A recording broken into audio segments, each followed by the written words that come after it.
Party कितनी अच्छी है, देश के लिए काम कर रही है, जबकि वहाँ की फौज का मनोबल कितना नीचे है आप समझ सकते हैं।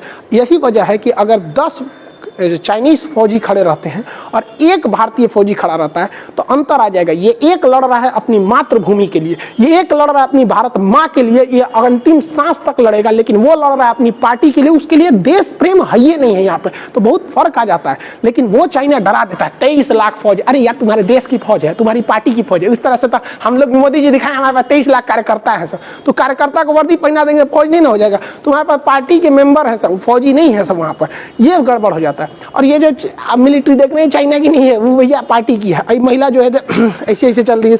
एक बार तुम लोग अगर हरियाणा की लड़की से एक लात खाओगी ना तो शकल उधर घूम जाएगा, 360 डिग्री घूम जाएगा वहाँ पे। ये सबको पता ही नहीं है, यहाँ पे आएंगी सब इतौरो इतीती होती है, सब पिटा के चल जाएगी सब। पूरी दुनिया को चाइना डरा के रखता है अपनी मिलिट्री पावर के हिसाब से। ये उसका एक मनोवैज्ञानिक प्रेशर है।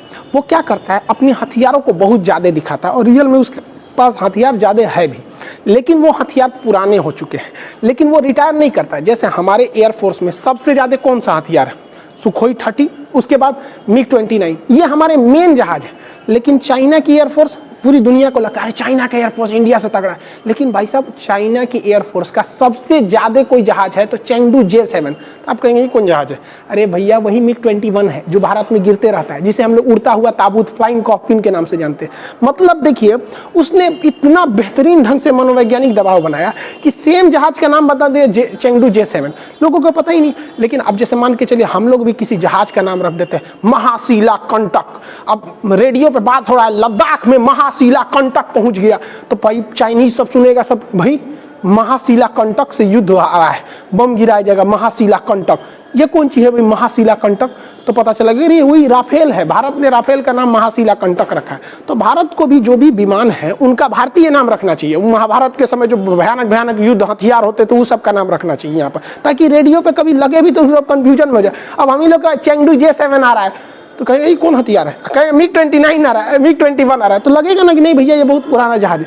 तो मनोवैज्ञानिक दबाव बनाता है चाइना। उसके जितने भी हथियार वगैरह कहीं टेस्टेड है, सुने हैं कभी कि चाइना के हथियार से यहाँ हमला हुआ, वहाँ नहीं, वो अपने से टेस्ट करके अपने अच्छा है, मेरा अच्छा है, एकदम एक नंबर है। वहाँ उसके कैसे रूस का वैक्सीन आ गया, चाइना की वैक्सीन आ रही थी, कहाँ गया उस सबका वैक्सीन, और रूस चाइना वाला है सबका। चाइनीज आर्मी की एक बहुत बड़ी कमजोरी तब सामने आ गई जब अमेरिका ने कह दिया कि उनके पास युद्ध का कोई एक्सपीरियंस नहीं है। और हकीकत भी 1962 के बाद चाइना ने कोई युद्ध नहीं लड़ा, इवन आज तक चाइना ने कोई युद्ध नहीं लड़ा है आज तक। जैसे आप कहेंगे कि 62 में लड़ा है कि नहीं, देखो भैया प्रथम युद्ध और द्वितीय विश्व युद्ध के समय वो तो अपने में गृह युद्ध लड़ रहे थे। उसके बाद क्या हुआ, तिब्बत पर कब्जा कर लिया। भैया सब तिब्बत के लोग वैसे भी शांति प्रिय होते हैं, बुद्ध की धरती है, वो युद्ध नहीं करना चाहते, उस पर कब्जा कर लिए आप लोग, तो कहेंगे युद्ध हो गया।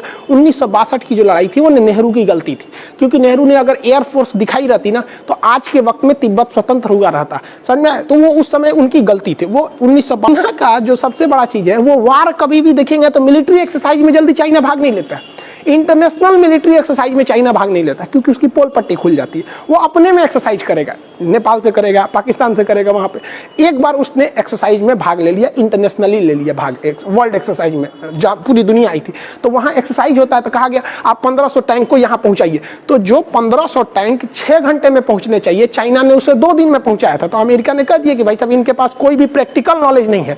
अब वो लेकिन अगर वही युद्ध अभ्यास चाइना खुद करता है तो वो क्या करेगा, ट्रेन रोक दो, सब चीज रोक दो, मिलिट्री को निकालो। अरे भाई साहब ओरिजिनली में वार ऐसे थोड़ी होता है, तो अपने से प्रैक्टिस कर लीजिए। वैसे ही होता है जैसे इंडिया में SSC के लड़के तैयारी करते हैं, अपने से सेट मारेंगे, 80 नंबर आ रहा है, कट ऑफ के बाहर है, एग्जाम में जाएंगे 60 नंबर आ जाएगा, गड़बड़ आ जाएंगे। तो यही होता है वहाँ पे चाइना में। भाई आप सेल्फ असेसमेंट करके ये नहीं बता सकते कि एग्जाम में क्या लेवल आएगा। जबकि भारत को देखेंगे तो हम जापान से युद्ध अभ्यास करते हैं, ऑस्ट्रेलिया से करते हैं, अमेरिका से, रूस से, फ्रांस से, चाइना से, जापान से, सबसे करते रहते हैं, नेपाल से भी करते हैं। तो हम अपने पड़ोसी देशों से भी करते हैं, छोटे देश से भी करते हैं, बड़े देशों से करते हैं, बहुत जितने भी बड़े देश हैं सबसे हम लोग युद्ध अभ्यास करते रहते हैं।